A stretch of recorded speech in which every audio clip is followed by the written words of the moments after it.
Thank you very much.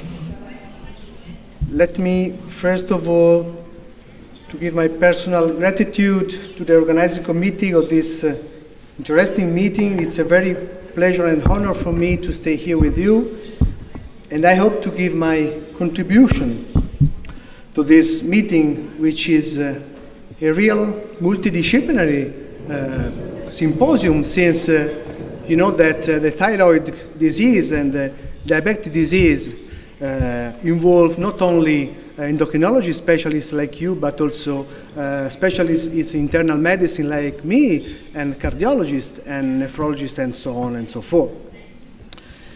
So my first speech is to talk about hypothyroidism and cardiovascular complication.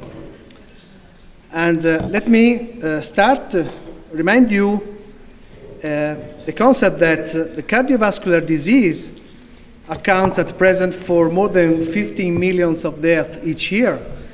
And according to WHO projections, the cardiovascular disease, and in particular post-ischemic heart failure, will be the most important cause of morbidity and death worldwide.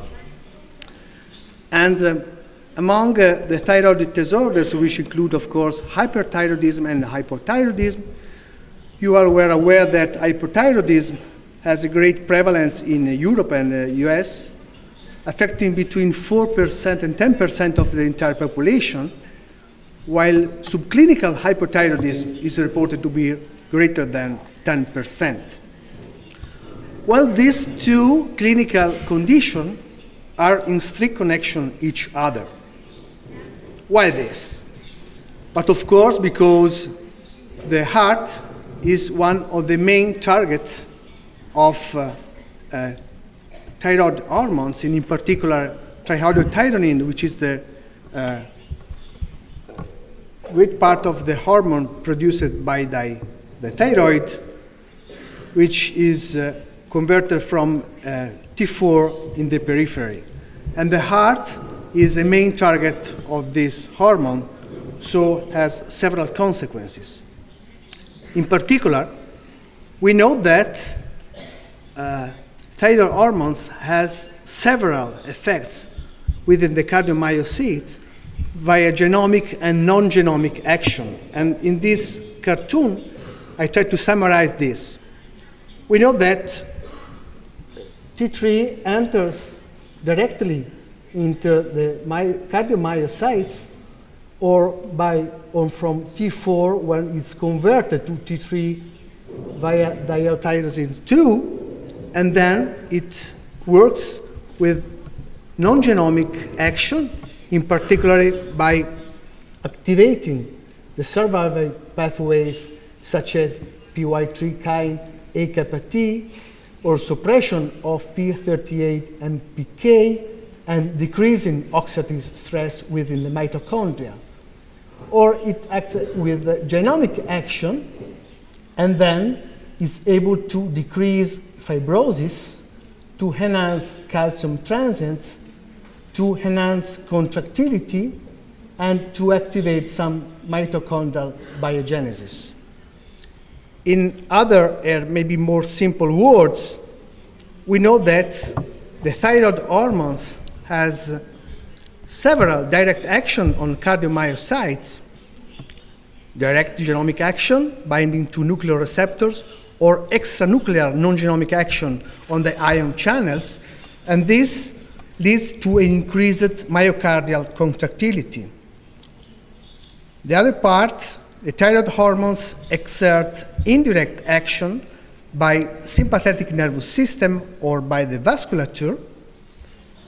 And for instance, as concerned the indirect action by activation of sympathetic nervous system, we know that its effect is mediated by enhancing number of beta-1 adrenergic receptors, increasing cardiac contractility, myocyte excitability, and increasing oxygen tissue consumption, leading to a positive myocardial inotropic and chronotropic effect.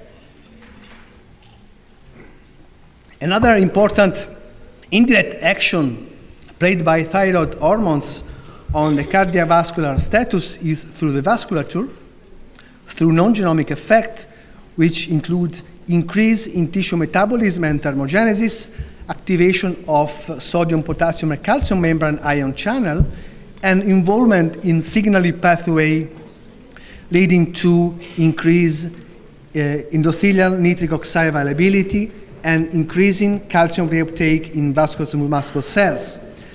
And this leads to reduced vascular resistance via vascular smooth muscle cell relaxation. And of course, this leads to decreased kidney perfusion and activate renin-angiotensin system, which in turn induces several actions at the level of the blood vessel, kidney, and the heart, and finally leading to increased plasma volume and the cardiac preload. So, as you well know, these are the early cardiovascular signs in hypothyroidism. As concerns the physical examination sign, we well know that there is bradycardia, a weak resting pulse, and attenuated heart sounds. While from the radiographic and echocardiographic sign, we know that it can happen cardiomegaly, pericardial effusion sometimes, or obstructive cardiomyopathy. Again, we can see some important signs in electrocardiograph in hyperthyroid patients. You can observe and recognize an increased PR and QT tract, low voltage, and inverted or flat T wave. And in the bottom part, you can see bradycardia, typical bradycardia in hyperthyroid patients. Well, moving to the clinical impacts of hypothyroidism on cardiovascular system, I'd like to start putting some evidence about impact of hypothyroidism on cardiac performance.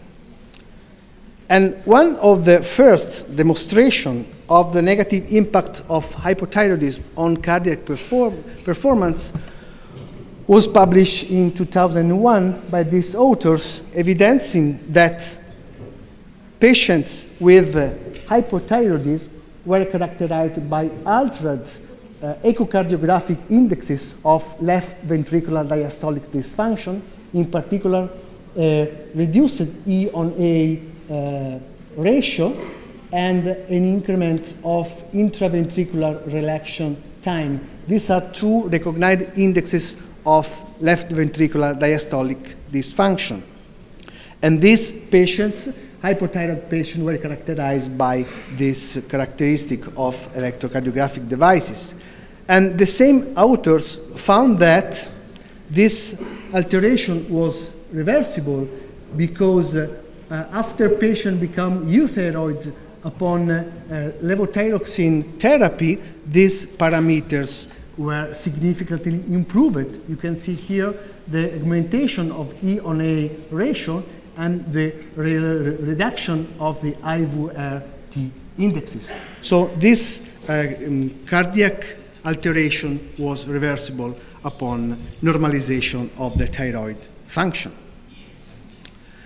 And again, this is another important study performed by radionuclide ventriculography, indicating that after normalization of the thyroid function in patients with primary hypothyroidism, the parameter of cardiac dysfunction, peak emptying rate and peak filling rate, were significantly improved. Thus, demonstration also not only by echocardiographic device, but also by radionuclide ventriculography, that these parameters may be reversed upon normalization of thyroid function.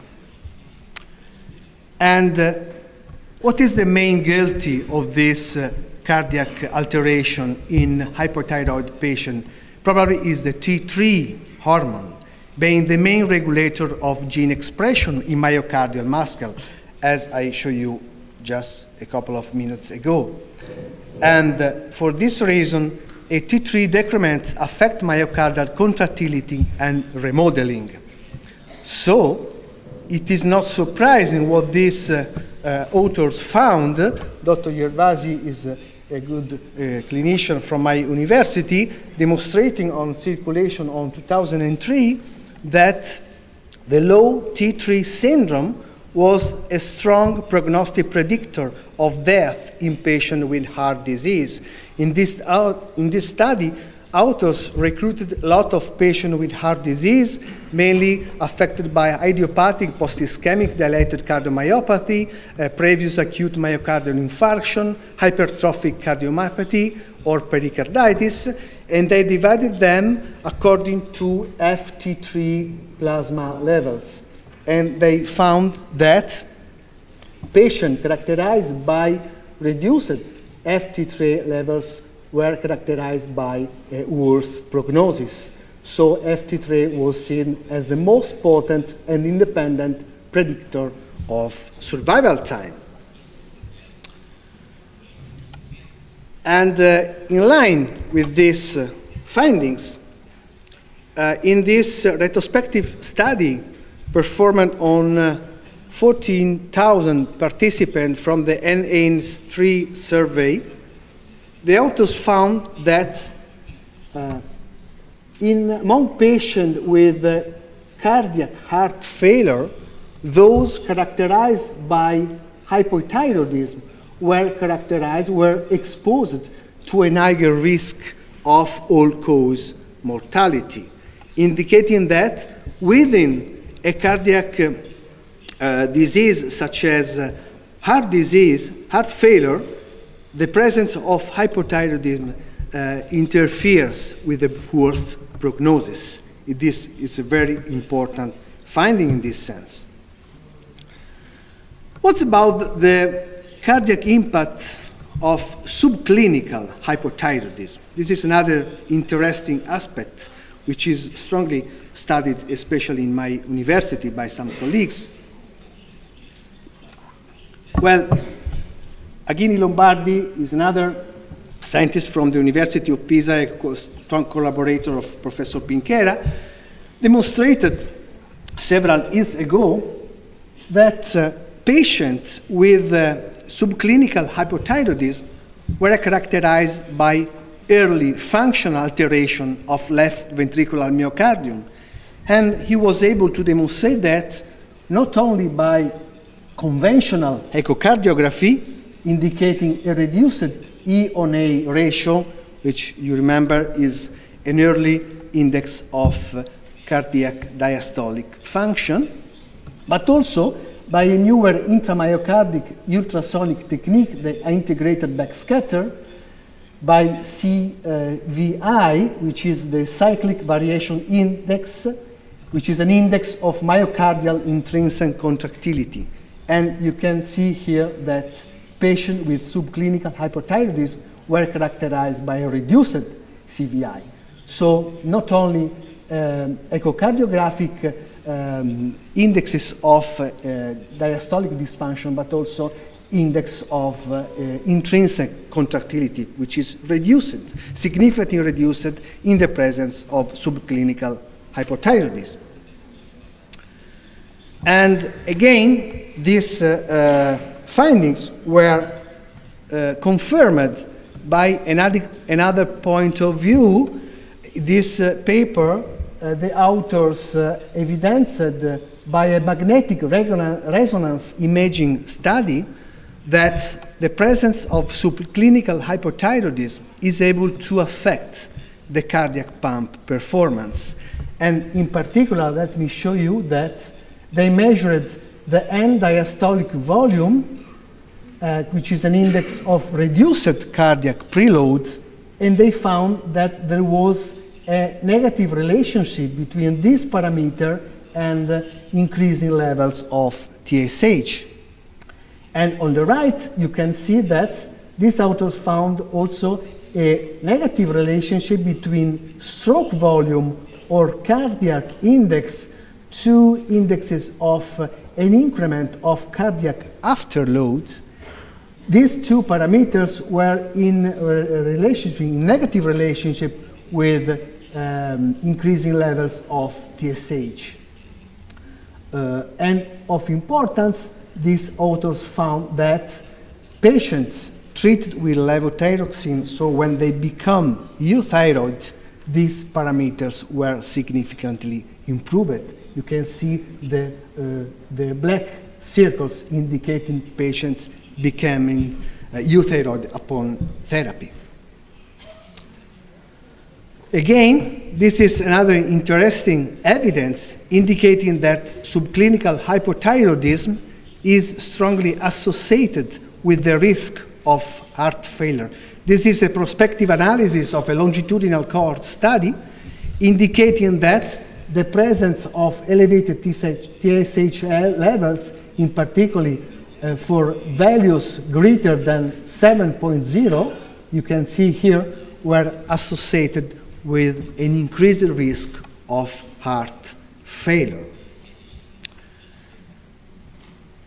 Again, this is a pooled data analysis from 6 prospective cohort studies indicating that subclinical thyroid dysfunction is associated with the risk of heart failure events.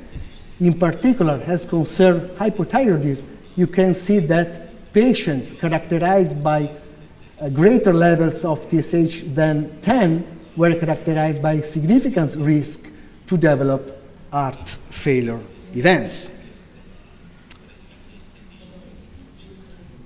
Well, what about the other cardiac heart endpoints in subclinical hypothyroidism? Well, I think that it's well documented and demonstration that there is a crosstalk between subclinical hypothyroidism and heart failure. I give you some demonstration that there is a recognized crosstalk between these two clinical conditions. So this crosstalk is well recognized and accepted. However, data on relationship between subclinical hypothyroidism and cardiovascular fatal and non-fatal events different from heart failure are not so homogeneous. And I give you some data on this. In particular, in this retrospective study, again from the NHANES-3 survey, the authors found that among patients with cardiac heart failure, the presence of subclinical hypothyroidism were characterized by an increased risk of all-cause mortality. And again, in this other reanalysis of the Wisham survey cohort, the authors found that the incidence of ischemic heart disease mortality was increased among patients with subclinical hypothyroid disease as compared to euthyroid group, but have no difference in terms of total mortality emerged. However, in the same study, the authors found that, however, the all-cause mortality, although not different between these two groups, however, this important hard endpoint was reduced when patients were treated with levothyroxine hormone. So this appears a not homogeneous results. Probably the recruitment of patients was not so clear, so maybe some problems were evidenced in this study. However, this is the literature. So these positive results were not confirmed in this other study, evidencing that there is no difference in terms of coronary heart disease events between patients with subclinical hypothyroidism or euthyroid controls. Again, here in coronary heart disease events, no different in terms of stroke events, and no different in terms of cardiovascular related mortality. So as I anticipate you, data on relationship between subclinical hypothyroidism and ischemic coronary disease is not so homogeneous. And probably the answer of these discrepant results comes from this interesting meta-analysis indicating that there is a great impact played by age on the relationship between subclinical hypothyroidism and ischemic heart disease. In fact, in this meta-analysis, which involved several longitudinal studies, the authors found that there was a positive incident ischemic heart disease among patients with subclinical hypothyroidism, but only in patients with age below 65 years, not evidence when patients were older than 65 years. Again, this was evidence in terms of incident ischemic heart disease or in terms of ischemic heart disease mortality. So in terms of ischemic heart disease morbidity and mortality. So probably the reason of the discrepant result emerged from the previous paper was related to different age profile of the patient recruited. However, I believe that the problem is that there are no randomized clinical trials available to show any improvement in cardiovascular events after thyroid hormone treatment of subclinical hypothyroidism. And this is, I believe, the main failure in this field of research. Well, let me try to give, however, a pathophysiological attempt to explain why patients with hypothyroidism may be exposed to an increased risk to develop cardiac disease. And this is an interesting recent study conducted in patients with subclinical hypothyroidism 7 to 10 days after a non-STEMI myocardial infarction. Well, from this patient, serum was drawn, and serum from this patient was incubated in aortic vessels from pigs.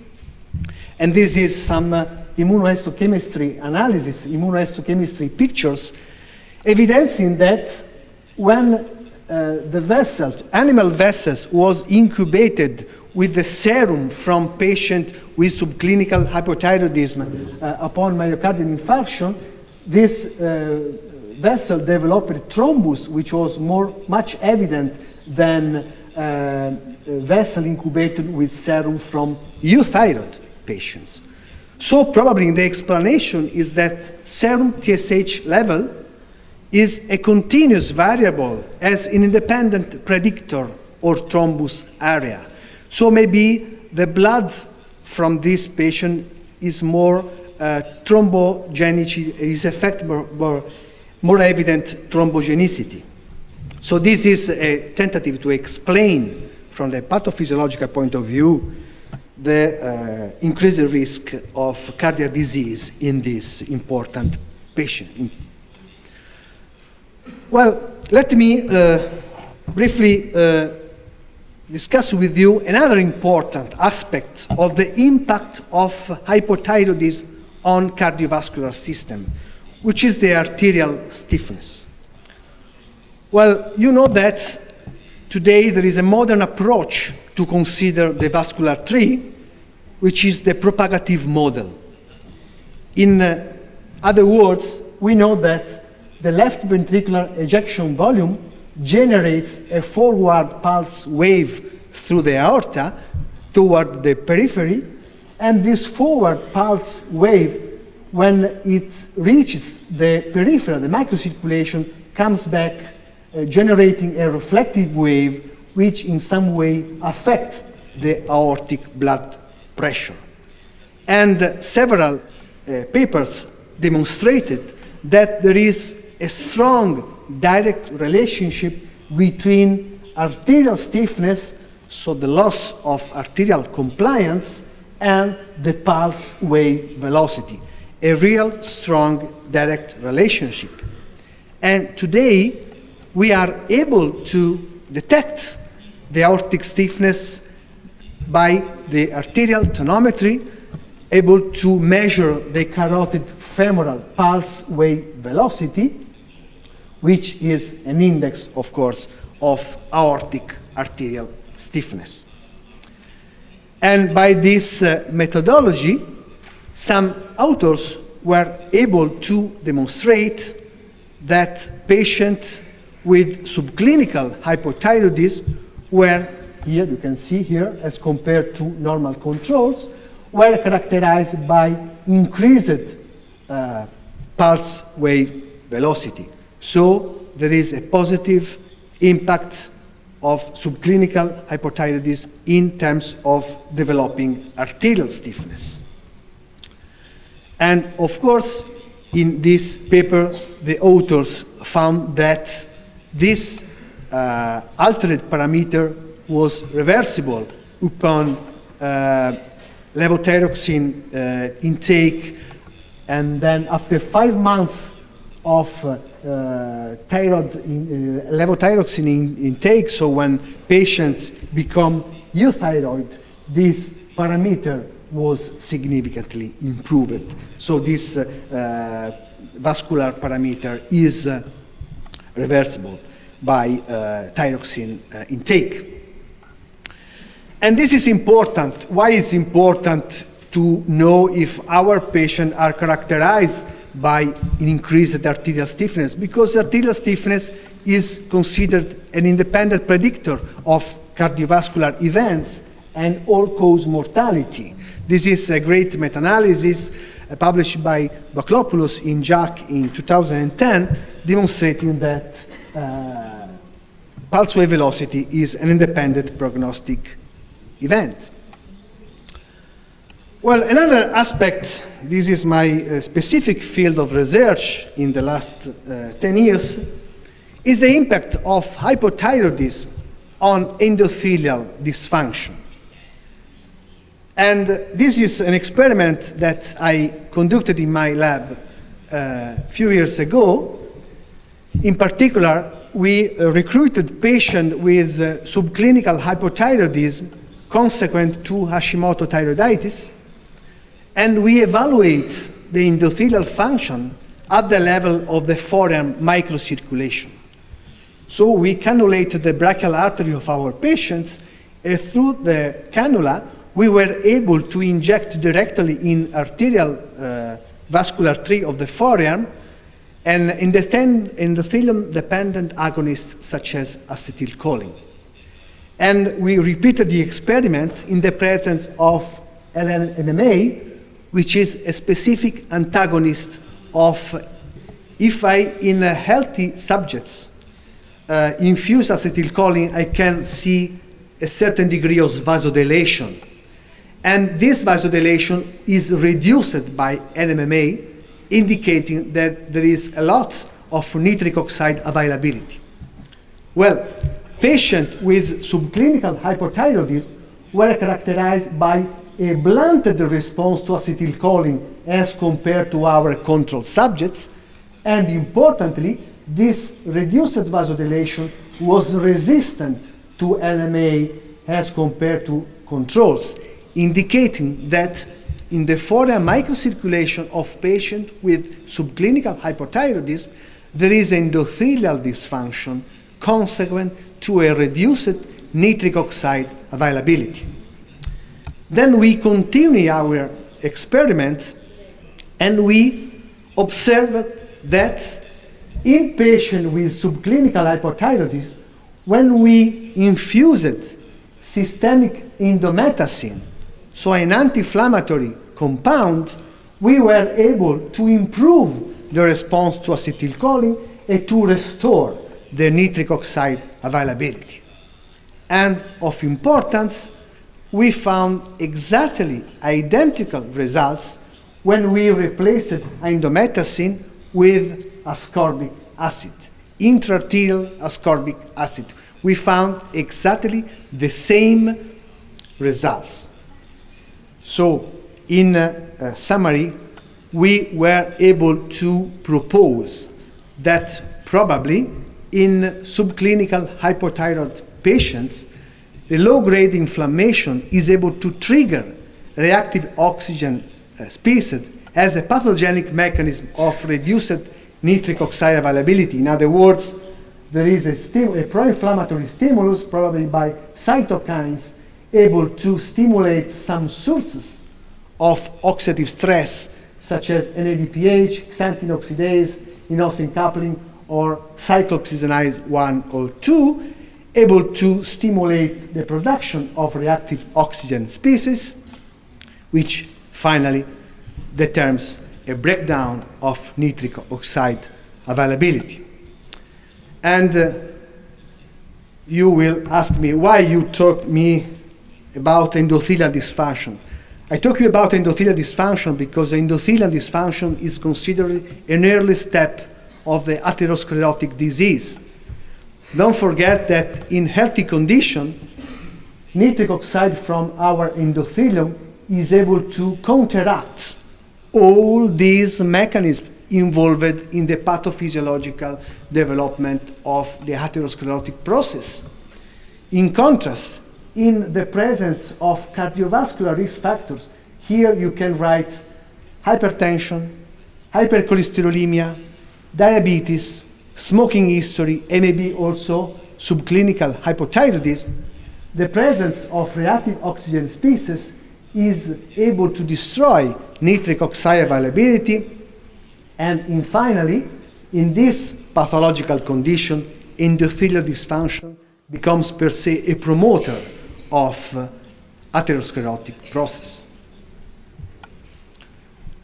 And this is important because it was documented that endothelial dysfunction is an independent cardiovascular risk factor able to be a independent prognostic parameter of cardiovascular events. Again, let me spend a few words about the impact of hypothyroidism on cardiovascular system. This is, of course, an indirect evidence because you know that hypertension is a well-recognized risk factor for cardiovascular disease. And well, I would like to show you this. This is not so recent study, but it's important.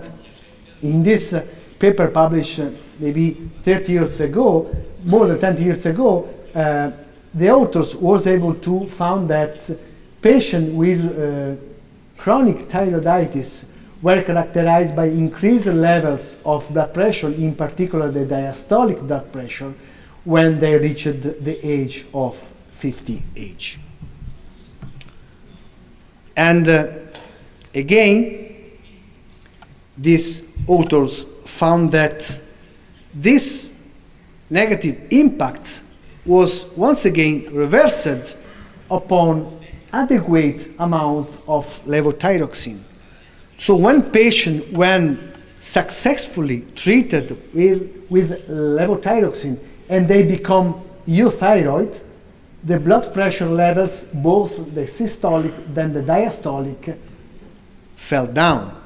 In contrast, no effect was observed were not adequately treated by levothyroxine. You can see the unsuccessful treatment with levothyroxine was characterized by a no modification of systolic or diastolic blood pressure values.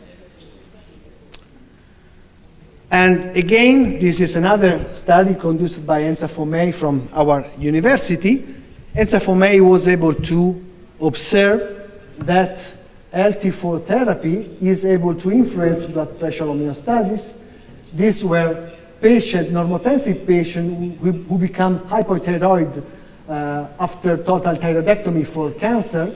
And Enza Fomei was able to observe that LT4 treatment was able to reduce significantly both systolic blood pressure and diastolic blood pressure. If I well remember, this study was conducted by ambulatory blood pressure monitoring, which is a more precise way to measure blood pressure within the 24 hours in the patients.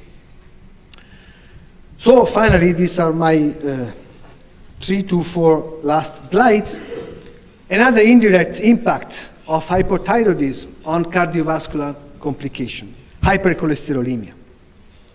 Cholesteremia is estimated to be 1.3 to 2.8%.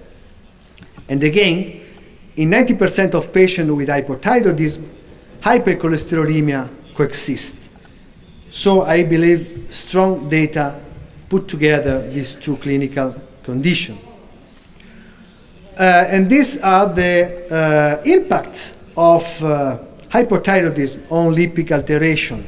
You can see on the left that usually hypothyroidism induces increase in total cholesterol, increase in LDL, increase in apolipoprotein B, and also increase in the C-reactive protein and homocysteine.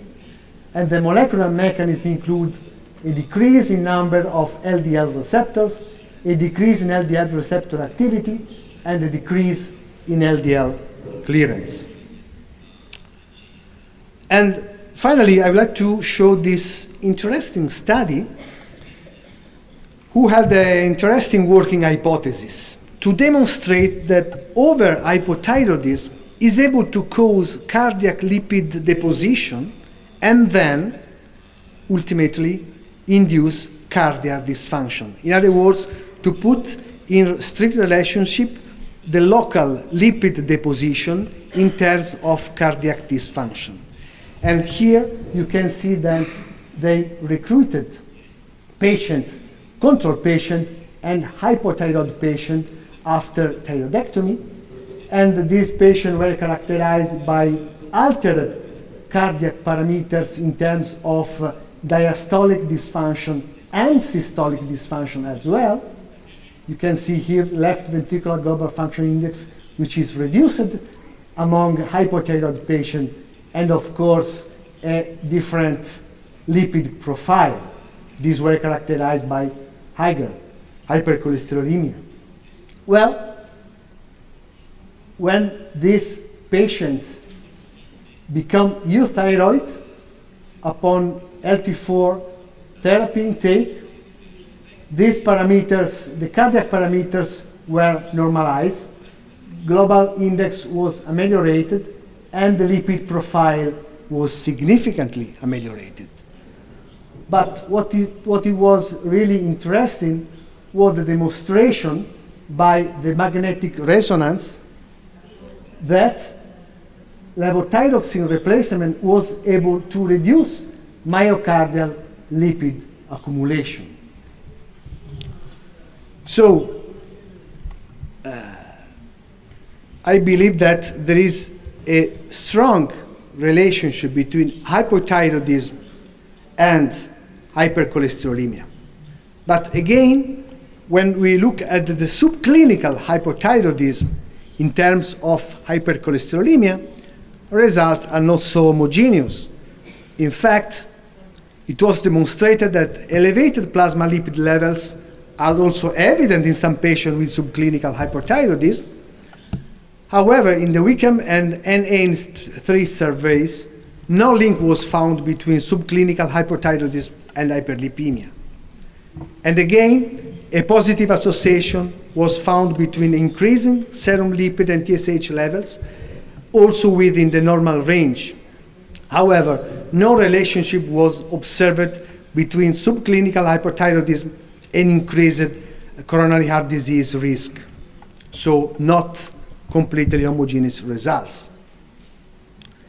So I would like to conclude to state that hypothyroidism can result in decreased cardiac output, increased systemic vascular resistance and arterial stiffness, endothelial dysfunction, and hypercholesterolemia, leading to vascular atherosclerosis. And we also observed that impaired cardiac relaxation and the decreased stroke volume contribute to heart failure.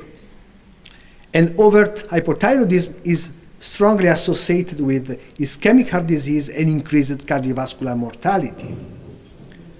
Many of these vascular and heart changes are reversible after levothyroxine treatment. Well, as concerns subclinical hypothyroidism, This is associated with signs of cardiodiastolic and systolic dysfunction and with higher risk of heart failure. Other relationships with ischemic cardiovascular disease are not fully recognized. And I believe that the beneficial effect of treatment of subclinical hypothyroidism on cardiovascular outcomes is currently unclear owing to the lack of randomized, controlled clinical trials. I finish and I thank you very, very much for your attention.